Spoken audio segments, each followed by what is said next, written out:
Twyla Jason. Welcome to the Casecracker Stories. Within the American legal sphere, there is a specific rule of thumb derived from a massive volume of criminal cases.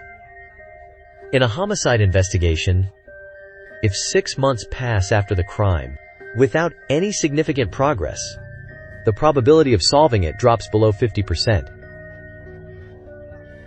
As time continues to elapse, that figure decreases sharply. Ultimately, the case goes cold, leaving the victim's family with endless grief and uncertainty. But there was one devoted father who faced these same tragic circumstances. He refused to give up until he finally brought the killer to justice. This is the Ali Kemp murder case, a story that moved many to tears. On the afternoon of June 18, 2002, in the small town of Leawood, Kansas, the usually quiet and peaceful streets were pierced by the rare roar of an engine and the screech of tires. A small white car cleared an intersection at high speed, just a second before the light turned red. It sped toward the community swimming pool. The vehicle was pushed to a dangerous limit, but the middle-aged man behind the wheel, Roger Kemp, felt as though he were moving at a crawl. At that moment, every nerve in his body was screaming. His daughter was in danger. Roger's daughter was named Ali. She was 19 years old, the pride of her father's life. An excellent student since childhood, a year prior, she had enrolled in the College of Human Ecology at Kansas State University. Even on a campus full of bright minds, Ali remained in the top 10% of her class, earning her a place in the honors program. Her ambition for the future was to work as a volunteer and help as many impoverished children as possible. June 2002 marked the first summer break of Ali's college career. She chose to return to Leawood to be with her family. Her boyfriend was a lifeguard. Through his recommendation, Ali had also secured a job at the local community pool as a part-time summer lifeguard. Because Ali was a strong swimmer, and Leawood was one of the safest areas surrounding Kansas City, having seen no violent crime for decades, her family never had any concerns regarding her safety. Everything changed on June 18th at 5:30 p.m. Ali's father, Roger, had just returned home from work. He overheard his wife on a call with their son via speakerphone. On the other end of the line, the boy sounded confused and anxious. He explained that, per their prior arrangement, he had arrived at the pool to take over his sister's shift, but she was nowhere to be found. While his wife tried to reassure their son, telling him to wait there for a moment, suggesting his sister might have left on urgent business and that she would likely return shortly, Roger was already heading out the door. He jumped into his car and sped toward the aquatic center. An irrepressible instinct told him that his daughter was in grave danger. Upon arriving at the aquatic center, Roger saw his daughter's car still parked at the entrance. Her backpack, keys, and jacket were still behind the counter. Ali had to be somewhere inside the facility. Roger directed his son to search the perimeter of the center. He moved quickly past the front desk and entered the pool area. After circling the pool and confirming his daughter had not drowned, Roger felt a brief moment of relief. Then he walked toward a corner, toward a small utility room housing the water pumps and various supplies. The door was unlocked. He stepped inside. At first glance, nothing seemed out of place, but as his eyes adjusted to the low light, Roger's expression darkened. Behind a pile of equipment, in a small area of the room, a piece of canvas had been laid out, looking entirely out of place. Roger hurried forward, navigating around the cluttered gear. He saw it clearly. A foot protruding from the edge of the canvas. Purely by instinct, Roger approached. He reached down and pulled back the cover. What he saw was the nightmare every parent fears. His daughter, Ali, lay in a pool of blood, her body covered in wounds. Following Roger's frantic, sobbing emergency call, police cruisers and ambulances rushed to the scene. Discovering Ali still had a faint pulse, paramedics loaded her into the ambulance and raced to the hospital. While surgeons fought to save Ali's life in the operating room, police were conducting an intensive forensic investigation at the crime scene. The swimming center was an older construction. The facility had never undergone an equipment upgrade. Consequently, no surveillance cameras were installed. The window of time in which Ali was attacked coincided with the afternoon break. There were no patrons in the center. There were no witnesses to the assault. However, judging by the scattered debris in the pump room and the extensive injuries on Ali's body and hands, the attack was exceptionally brutal and bloody. Ali had fought back violently in self-defense. The blood residue left on the floor and walls. The spatter patterns likely originated from more than just the girl. Some of it likely belonged to the perpetrator. Investigators immediately collected numerous blood samples and sent them to the lab. Meanwhile, word came back from the hospital. Ali did not survive. A promising life was cruelly terminated. The autopsy report was grim. The victim had been subjected to a savage beating before death. In addition to widespread bruising and contusions, she had suffered severe blunt force trauma to the back of the head. A horrific mark on her neck told the rest of the story. The fatal injury to her brain was caused by oxygen deprivation due to strangulation. Following the news of her death, Ali's family and friends were devastated. From that moment on, the case was reclassified from assault to homicide. Additional resources were deployed as the investigation intensified. Under pressure from the police, the lab fast-tracked the DNA testing on the blood samples. The report confirmed the presence of male DNA in the mixture. It proved that during Ali's struggle, she had managed to wound her attacker. Unfortunately, the sample yielded no results when run against the existing criminal database. This meant the police had to build the case from the ground up. Canvassing, interrogations, and evidence collection. Their first priority was to clear those closest to Ali as suspects. The primary suspect was Phil, the boyfriend who had helped Ali get the job. According to the call logs on the victim's phone, investigators determined that at approximately 2:50 p.m., Ali had placed a call to him. This was less than 2.5 hours before her death. Detectives questioned if a subsequent meeting had led to a confrontation that ended in this tragedy. However, this theory was largely abandoned after the initial interview with Phil. The grief he exhibited appeared genuine, a level of distress difficult to fabricate. He remained fully cooperative, providing a DNA sample for forensic comparison. The results cleared him of any involvement. Furthermore, during his statement to the police, Phil provided a critical piece of information. Leading up to the day of the homicide, Ali had experienced a sense of foreboding. For several days, she felt as though she was being watched. It was an unspoken, visceral intuition that something was wrong. She suspected 2 groundskeepers working on the lawn were watching her. On the day of the crime, during a shift change at noon, she asked her boyfriend to stay with her.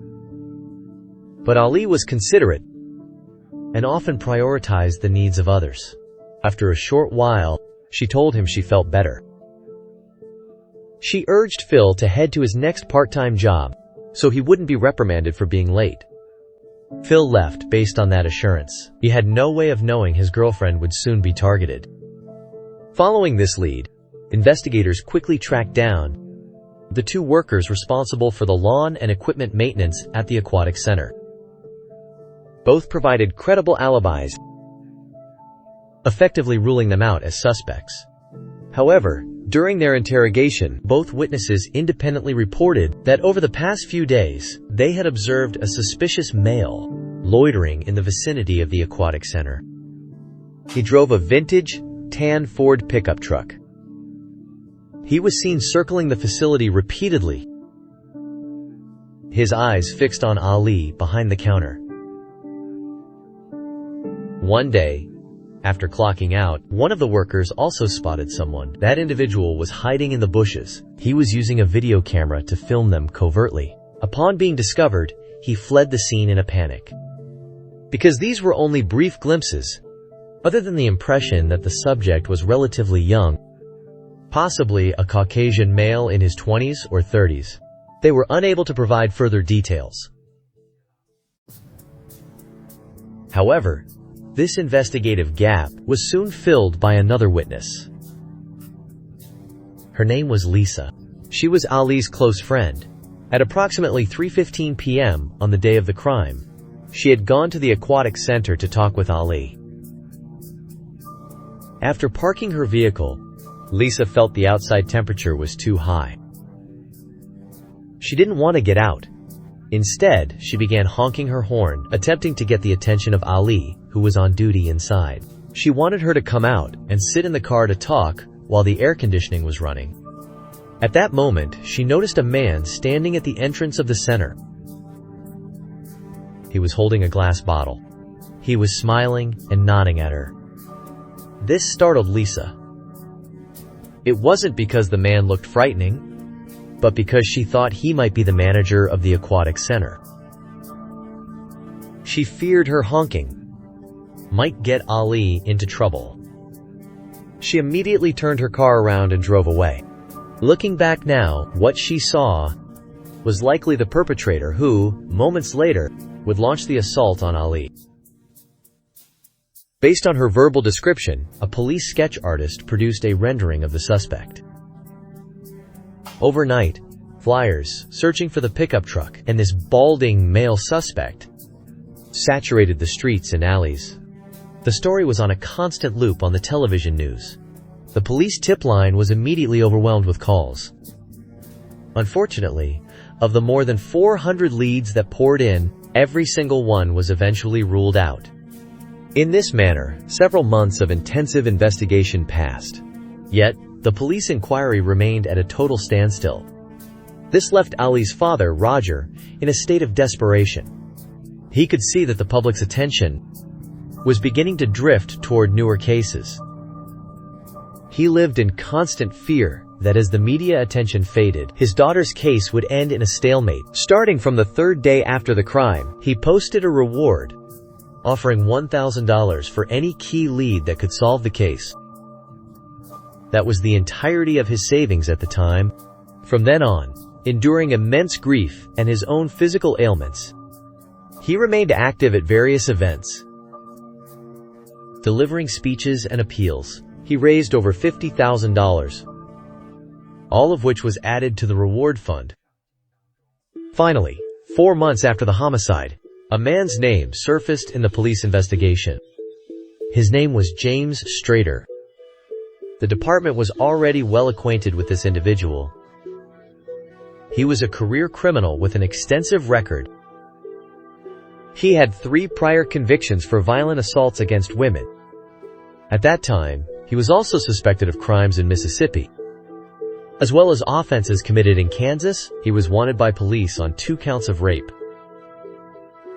Unfortunately, having been processed by the system so many times, he had developed strong counter-surveillance skills and the ability to hide his identity.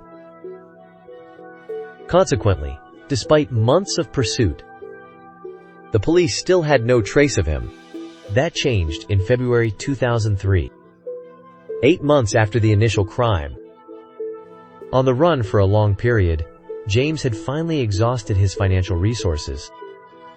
Taking a desperate risk, he fled a gas station without paying.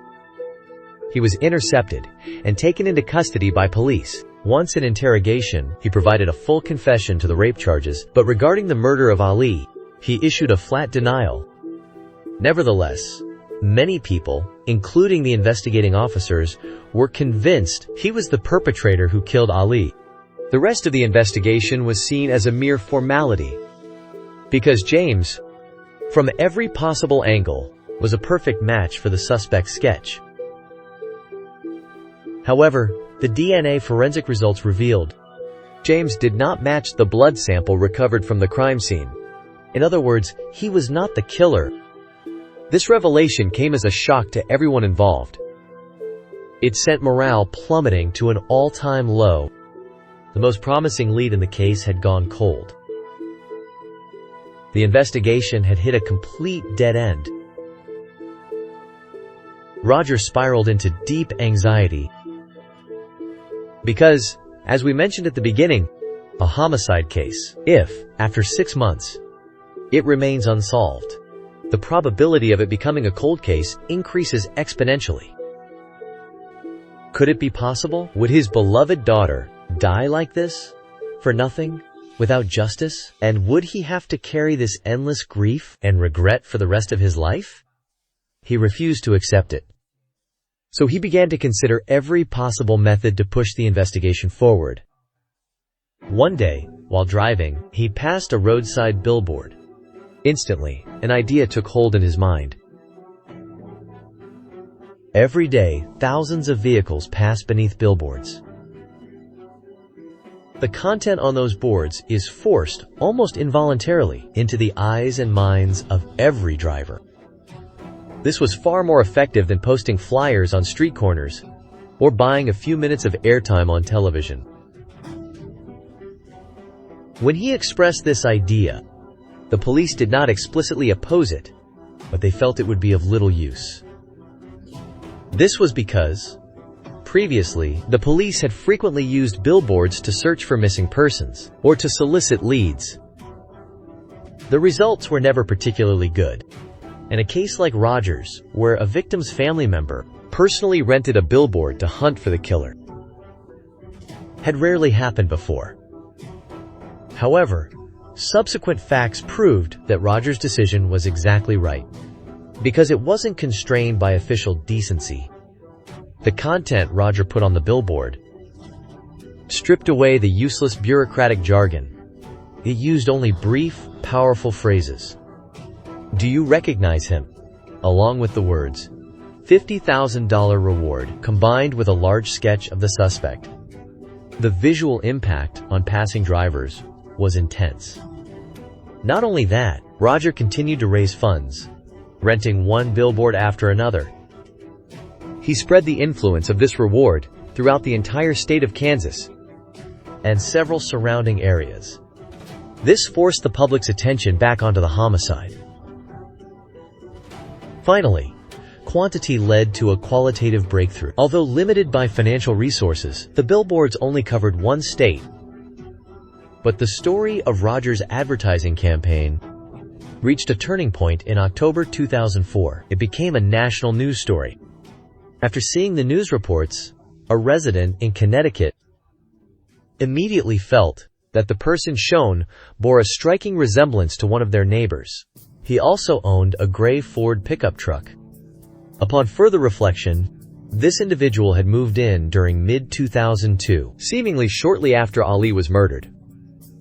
Word was he had previously lived in Kansas and had worked in pool maintenance.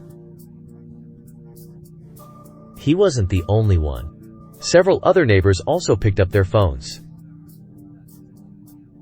to report the suspicious man. His name was Teddy Hoover. When police followed the leads to his door for questioning, Teddy flatly denied any connection to the case. However, when the police stated that there was no need for further talk and that he could prove his innocence simply by providing a DNA sample, Teddy claimed he needed to consult with a lawyer before giving them an answer. His guilty demeanor convinced the police they had finally found their man. Nevertheless, his insistence on consulting an attorney first was within his legal rights. The police were forced to leave for the time being. Unexpectedly, that same night, Teddy fled. Fortunately, after a brief investigation, police captured Teddy, who had changed his name and was hiding at his girlfriend's house. Once brought to the station, the man admitted that Teddy was actually an alias. His real name was Benjamin Appleby. He was subsequently forced to voluntarily provide a DNA sample. The police did not wait for the lab results. They began interrogating Benjamin that same day. It was proven that such a violent predator who targets the weak is often incredibly cowardly at his core. Just 10 minutes into the interrogation, his psychological defenses completely collapsed. He gave a full confession regarding his crimes. He had indeed worked as a contractor, performing maintenance at the swim center. While passing by once, he saw Ali working her part-time job and began loitering in the area, obsessed. On the day of the crime, he was wearing his work uniform. He entered the center, intending to approach Ali. He saw her walking into the pump room to maintain the equipment. He followed her inside. Faced with a sudden male intruder, Ali immediately took a defensive stance. When Benjamin began to physically harass her, the girl fought back. Unfortunately, the massive physical disparity meant she was quickly overpowered. During the struggle, Benjamin's arm was cut. This triggered a violent impulse. He struck Ali violently on the back of the head. After knocking her unconscious, he strangled the girl with both hands. Shortly after, the DNA test results returned. They confirmed that the blood found at the crime scene belonged to Benjamin. With the confession and physical evidence aligned, he could no longer evade responsibility for his crimes. December 2005, the jury deliberated for only 2 hours. They found Benjamin guilty of the charges, including first-degree murder. Convicted on all counts of several major felonies, he was sentenced to life in prison, with a minimum term of 50 years. Although he filed several appeals afterward, claiming the sentence was excessive, every appeal was dismissed. Roger, the father who successfully sought justice for his daughter, felt a sense of relief. Yet he felt an even heavier weight of responsibility. He did not want his daughter's death to remain a mere tragedy. He did not want other parents to repeat his experience. He and his wife established an educational foundation in their daughter's name, focused specifically on teaching self-defense courses to women. Over the years, more than 70,000 women have participated in this training. Many stated years later that the techniques and knowledge learned in the training actually saved their lives. Meanwhile, Roger collaborated with law enforcement, promoting the use of billboards nationwide to solve cold cases, providing breakthroughs for many unsolved homicides. Due to his significant contribution to society, in 2011, he was awarded the Presidential Citizens Medal. 2022, Roger passed away at the age of 77, surrounded by his family. May he and his daughter find a peaceful reunion. That concludes today's report. Once again, thank you for your continued support and engagement. We will see you in the next case file.